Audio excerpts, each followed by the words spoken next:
Hey, you're listening to the Brutally Delicious podcast. I'm Bruce Moore. And I'm Chris. I want to thank you for stepping in here and joining us. Today's guest is Mark Deutrom. Some of you may know him from the Melvins, from the Doom band Sun, or from many of the other projects that he's been working on.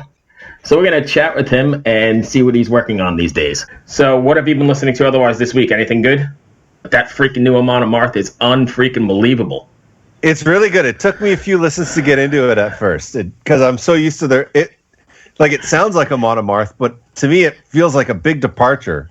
I think so too. It took me a few listens, but I really dig it. That guy can growl. He can totally growl. I mean, they're very serious about it, but I think it's different, but I don't think it's massively different. I mean, you could still tell it's Amon Amarth. Oh yeah, absolutely. It just kind of took me, like, it was just a bit darker, like not emotionally, but sonically it was a bit darker, a bit thinner at the same time, and I was like, this is very, very different. I mean, it was killer, but it was just kind of a little bit. It took me out of left field, I guess. I'll tell you something. I just saw him on some interview, or listened to him on some interview on Sirius XM or something, and I thought it was funny that they're the original like Viking metal, and they grew up and live in that place. But he says he's writing lyrics based on the Viking TV show. Isn't that kind of bizarre? I mean, the dude lives it. I don't know why he would be doing that. Oh, that's great. Have you ever seen footage of them at Wacken when they have like the big Viking boat on the stage? Actually, I saw them here. You saw them there? Yeah, they played. No, I saw them here. I wish I could go to Wacken. That's on my bucket list. But no, I saw them here. They played, I don't know, a year or two ago with another band called Goat Whore. But yeah, they brought the whole stage with them, the whole boat. It was pretty crazy. Oh, wow. Where did they play? The same place I'm going to see Whitesnake. It's called the National. Oh, cool. It's probably like a 1,800 seat place. I don't know. Not massive.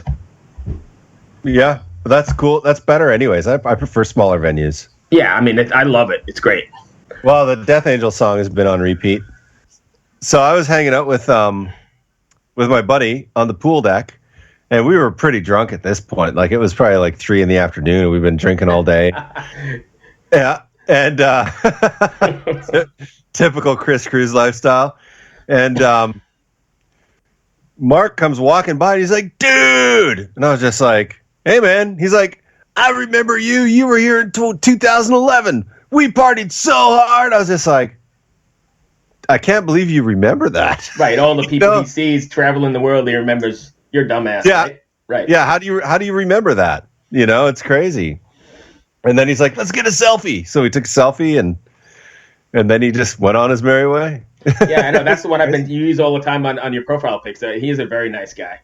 I definitely think if they were, they don't get the respect they need. They should be, in at least my opinion, the big 6. They could even make the big 4. I mean, I know the big 4 is Slayer, Overkill. I'm not Slayer. It's Slayer, Metallica, Anthrax, Megadeth. But my big 4 would be probably just a lot different. I don't know. I don't know about you, but I would definitely have, of course, Slayer. You and I saw them back a few months ago. There's no denying they should be up there. And Metallica, I guess the jury's out after, the Black Album. I don't know where I stand on them, but I know you have to give them credit where credit's due, really. I mean, they did bring it to the mainstream in a way that other bands didn't. Right. Even if they did kind of veer off for a few years before they came back, But yeah, I agree with you in a way. But yeah, I think, and we saw Anthrax on the boat too. We're going to keep tying everything back to the boat for a while, I guess. But shit, I remember the last night on the boat. Oh, fucking Anthrax. I don't know how you take the big 4 away from them. But in my less than humble opinion, I guess, I mean, I think Overkill deserves a spot up there. I'm such a big Overkill fan. And Death Angel, like we just spoke. I wonder what stopped Death Angel from getting that notoriety. Do you think it was like the quality of their early recordings that kind of stopped them from getting it? Because their early recordings, the songs are good, but it sounds like somebody was producing a hair metal band and doing thrash metal. Yeah, I mean, I don't know if that could be it or not, because the energy was there from the beginning. I mean, I've always liked them. Yeah, I've always considered them right in the same kind of vein as Exodus or any of those Bay Area bands, for sure. But for some reason, even Testament. But for some reason, they never got the, like you said, the props that I think they really deserved. Yeah, I mean, I didn't even know who they were until like 2011, and I saw them live, and they just pulled the crowd the crowd kind of was disinterested at first, and then by the end of the show, it was like a raging pit. You know, they had like the wall of death going, and I was just like, who are these guys? Yeah. And I was so blown away by their live show, and I got home from the show. And I instantly went to YouTube. I was like, oh, I got to find some of their material. And I listened to their older material, and I was like, well, the songs are good. I heard this one live, but this is terrible. This recording just doesn't live up to to what I heard. And I didn't know. Maybe that has something to do with it. I don't know. I guess the old Metallica record sounded terrible too. Kill 'Em All sounded bad the first time you heard it. Oh yeah, all those old thrash records sounded like somebody was recording a hair band. Right. Well, I mean, I guess that's because that's what was happening, right? That was in direct. That was in direct response to the hair metal stuff coming out of Frisco, and then I think we got Mark. You still there? I am still here. Forgive the my wife is rather draconian with the stickers on the cameras, so I'm traveling with her laptop, so I dare not remove it. Hello, Chris. How are you? Great. Nice to meet you. Yeah, you too. Where are you at today? You out in the West Coast? I'm in Los Angeles, as they used to pronounce it. And you're on the road right now, right? I am, yes. How's the tour going? Well, it's been interesting. You know, I think we've kind of run through the gamut of every Spinal Tap quote. At this point, we were supposed to play a week in Canada, and we were refused admission by the immigration services due to some kind of issue, and so we had to just take a week's vacation for the second week of our tour, which was kind of weird to do because we were just getting fired up. So we tried to cross the border in North Dakota, which is the middle of nowhere, and so when we were refused, we had to go back to Fargo, and then we had to drive all the way across North Dakota, and then all the way across Montana. And so we just ate a couple of steak dinners and relaxed and tried not to care too much about it. But obviously the loss of revenue was unfortunate. And also the people that wanted to see us in Canada didn't get to see us. So that's unfortunate also. Do you feel like that takes away from the momentum that you had built up, and you have to start all over again? Or? Well, I mean, there's a certain amount of the momentum just kind of continues regardless. So the shows weren't that huge or demanding. So, I mean, obviously, if you're touring for 4 weeks, you don't want to have your second week be a week off. Right. And then there's been bumps and, just in a variety of standard things that go on all the time. But overall, it's cool. It's great to be out here playing. It's too bad that you didn't get into Canada. I'm originally from Canada. Oh. And I saw that. I've been through that border crossing you speak of, and it's in the middle of nowhere. It really Literally. Is. It's the town. The Canadian town is called Emerson, and I don't know anything about it. But you also kind of enter a signal void because all around it, for 75 miles, I mean, there's no signals, so you can't even make phone calls to pursue any course of action that you might want to by talking to a immigration specialist or anything like that. And I think the most disappointing part is, of course, I mean, if you're going to go do this for real, you have to have all of your documents in order long before you go up there, with all of your show information and everything. So they know quite a bit in advance what they're looking at when you come to the border. So it somehow seems a little bit, I'm not sure exactly what the term would be, but, to make you drive to the border and then refuse you after they have all your documentation seems a little petulant to me. Well, that seems a bit strange. I wonder if it was just because of the border crossing you chose that they don't really deal with that much there. I don't really know, but, it appears to be arbitrary because, I mean, I had been back to Canada since the incidents I was involved with and been granted admission and played in Canada with Sun in 2006. And so the immigration officer is sitting there looking at my documentation because they know everything you've done. And he goes, "Oh, I see you visited Canada in 2006 for work with no incident." And I go, "Yes." Okay. I mean, we might as well be counting the stripes on the zebras, going by or something. I mean, it just was okay. He's kind of like, "Well, good for you, not causing any trouble." It's going, "Well, do you have a little golden maple leaf pin for me or something, at least on my way back?" And then, of course, when we went back to the U.S., we got shook down at customs coming in. They wanted to look in the van and all that stuff, and they were going, "How long have you been out of the country for?" And we go, "Well, 2 hours." "And where did you go?" "Well, you see that building right over there? That's where we went." Oh, God. You just have to laugh at the, just the procedure and, the whole, you have to laugh. You either laugh or you cry. Yeah, it all seems so archaic in a way. If you're a touring musician and you have your paperwork, they should just let you go play. Yeah, I mean, certainly. I understand that people have suggested that maybe there's a little tit for tat, reindeer game going on at the borders, between Canada and the U.S. just because of the change in ICE policy on the U.S. side.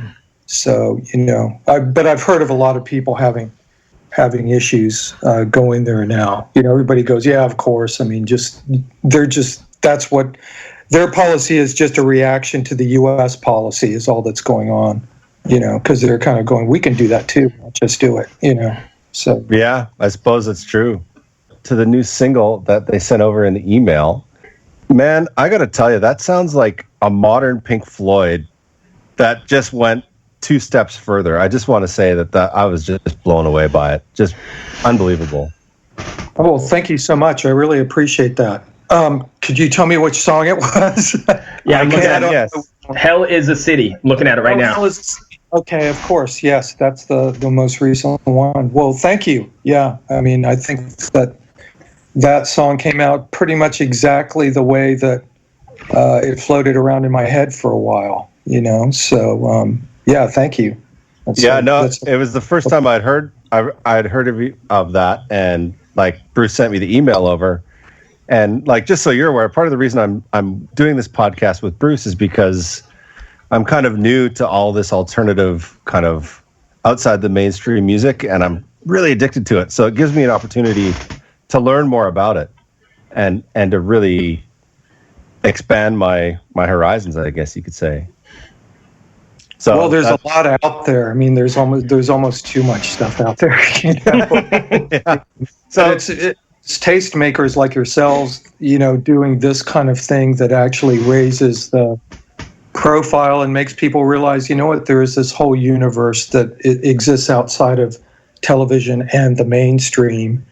And, it's just kind of a mist that you have to find your way through because there's so much of it, Oh, I know. As soon as you start sometimes I start at 10 a.m. when I get up. And I'm a recording engineer, so I have mixing to do and software to create and all kinds of stuff. Next thing I know, it's 3 p.m. I haven't got off Bandcamp or whatever. Yeah, don't go in there. You'll never find your way out. Yeah, exactly.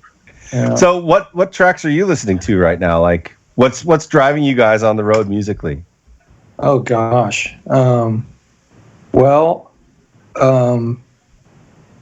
Brian's got a phone, and that phone streams, and so basically we have all the music recorded available to us. He put on his phone, I think the first 7 ZZ Top albums or 6 ZZ Top albums, and there's a great Stax Vault singles collection, which is a giant, really cool box set. I think there's 6 or 7 CDs in it, but it's all the singles that Stax Vault put out. So you've got, Albert King and the Staples singers and all that kind of stuff in there.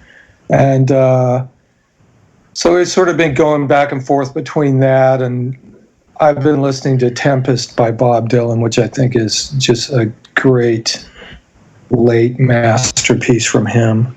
And I've been listening to just the usual stuff, Chopin and Mahler and, 70s Miles Davis live stuff. And we go all over the place, George Jones, and we're listening to some World Pacific Ravi Shankar recordings yesterday.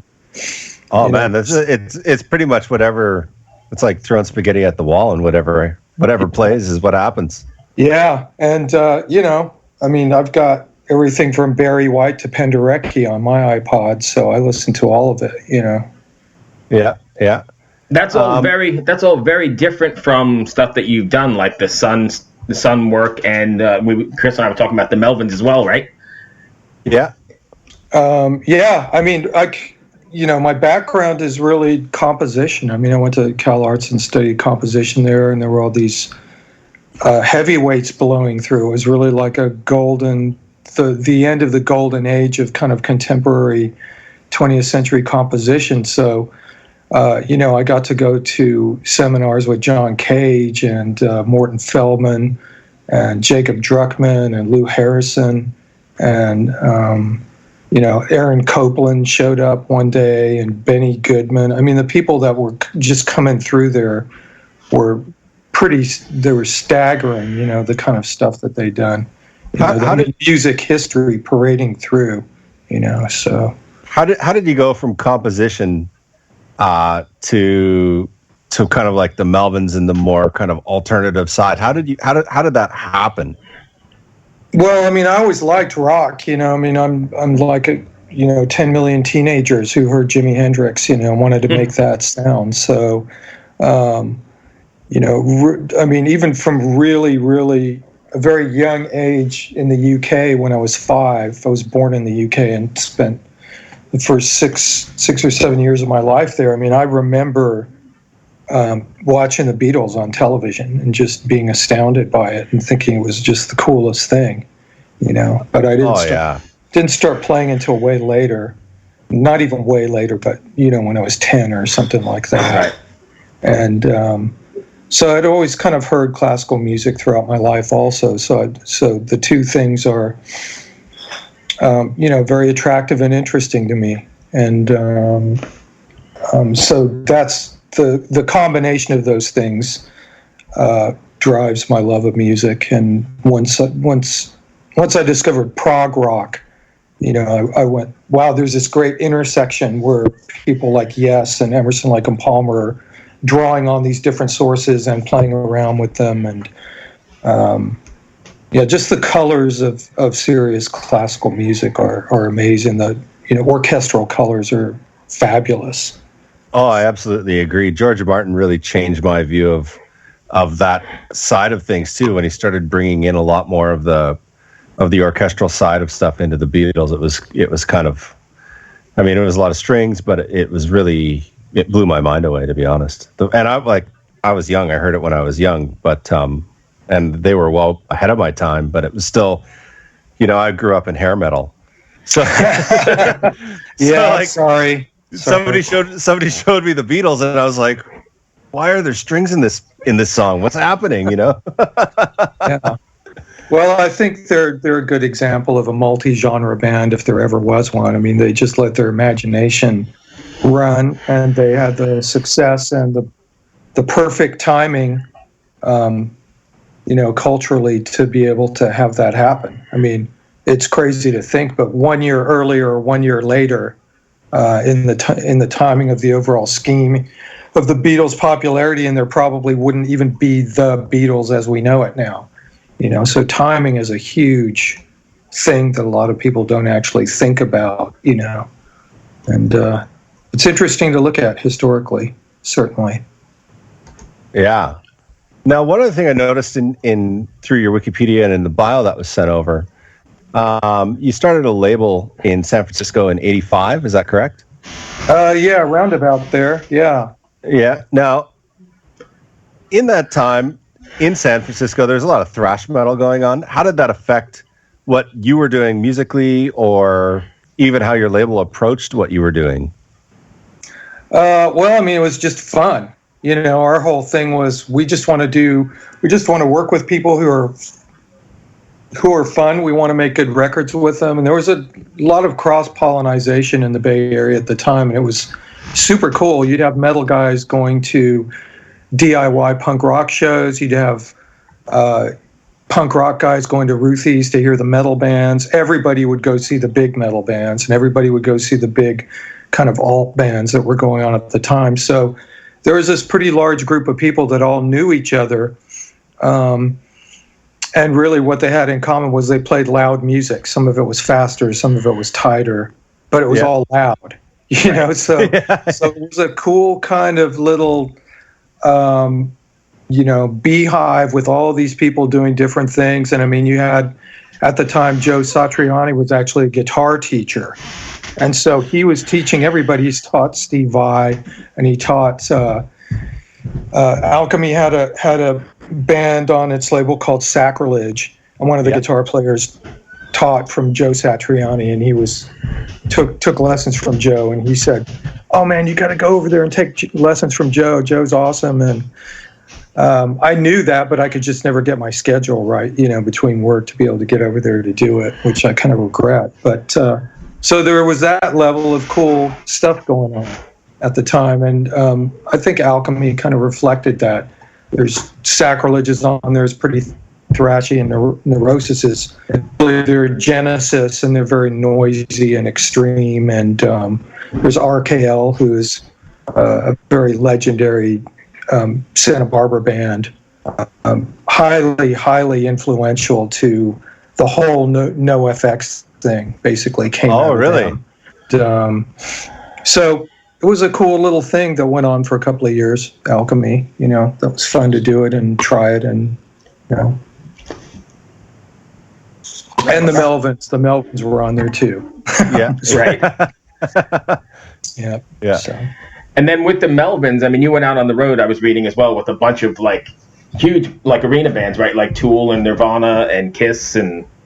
Yeah, that's right. That's one of the benefits of being on a gigantic label like Atlantic, and, you know, them wanting to back you up on trying to do stuff like that.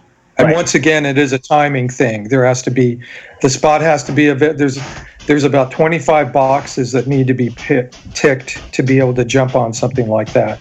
And so, you know, chances are we might have even been third or fourth down the list from a lot of bands, maybe 10th.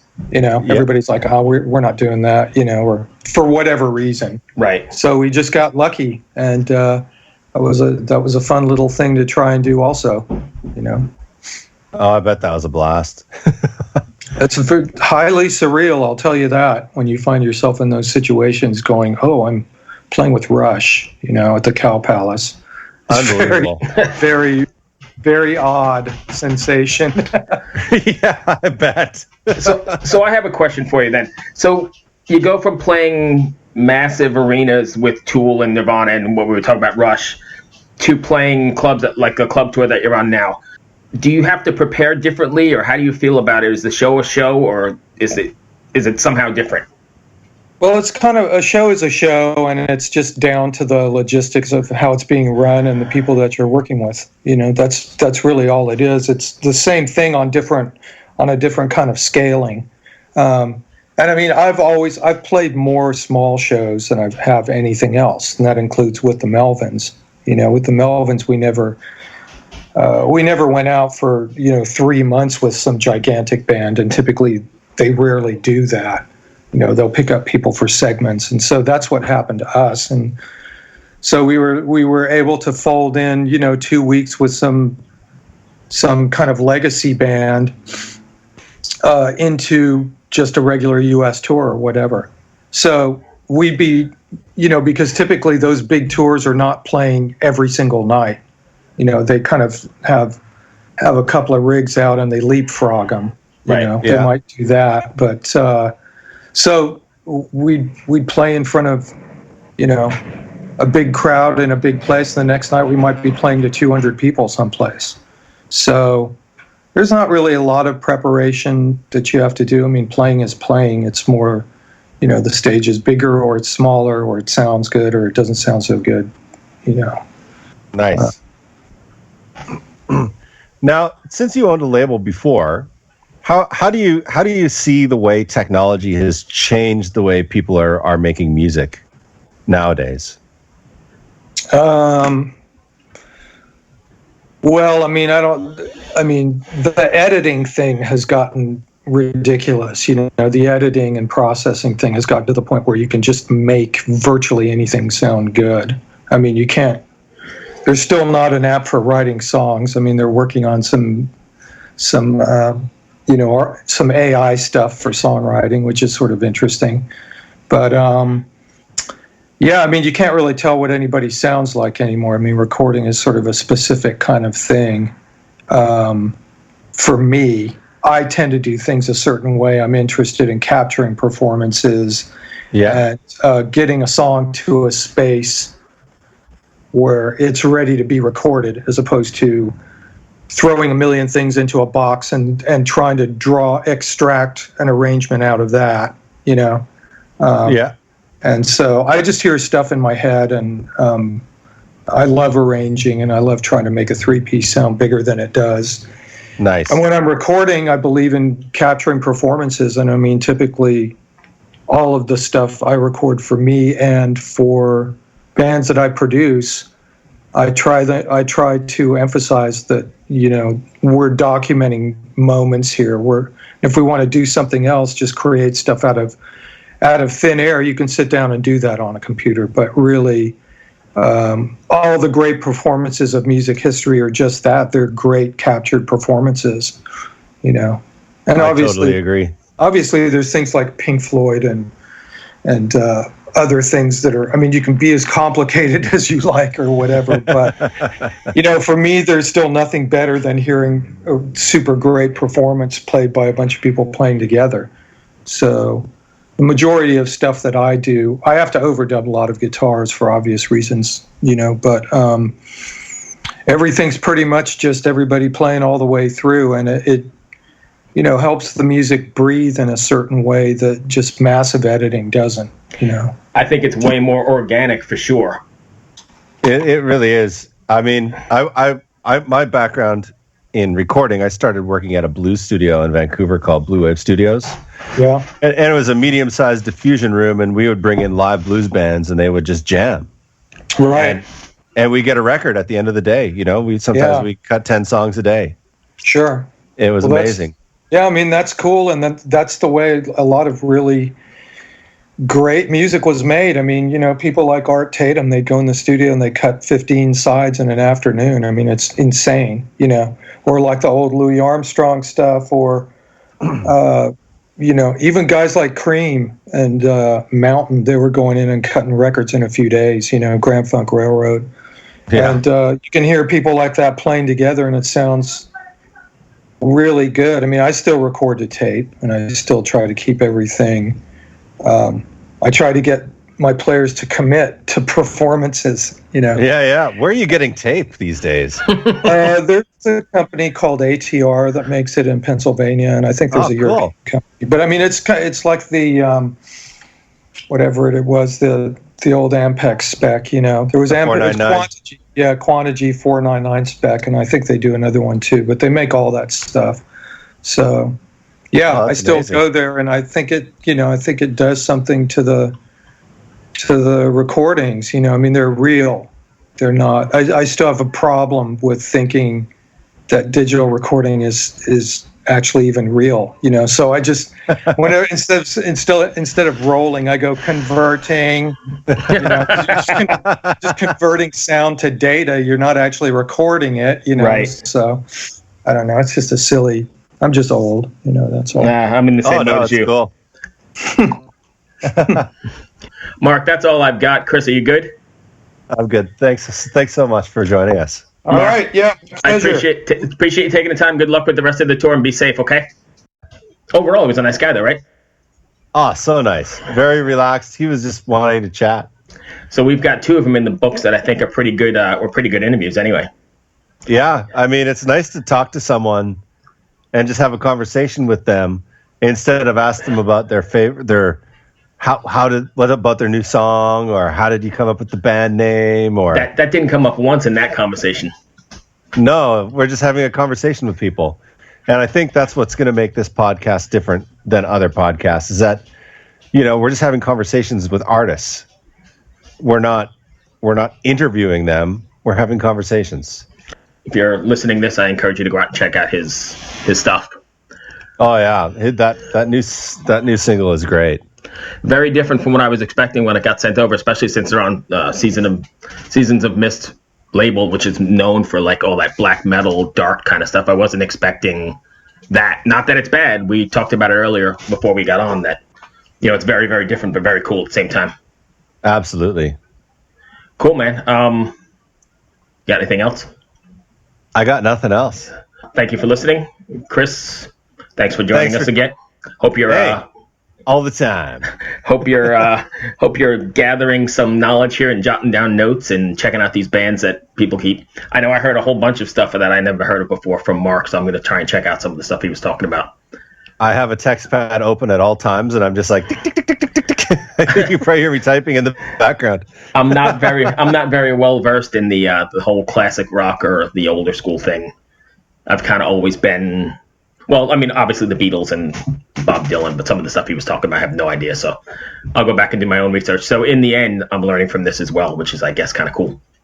Yeah, it's very awesome. So cool, man. I want to thank all of you for listening. Go ahead and check out Mark's stuff if you can, and have a great week.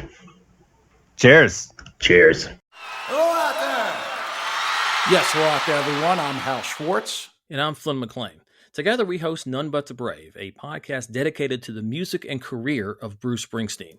Bruce and E Street Band are on tour right now for the first time in 6 years, and we're taking a detailed look at what's happening on stage in our bi-weekly episodes. We've also been recently joined by some very exciting guests, including rock journalist Warren Zanes and Stephen Hayden, Backstreet's Magazine founder Charles Cross, and Barstool's Kirk Minahan. If you're a diehard Springsteen fan, this is the show for you. So please subscribe to None But the Brave on your favorite podcasting platform, and we hope to see you further on up the road. Thank you so much. We'll be seeing you.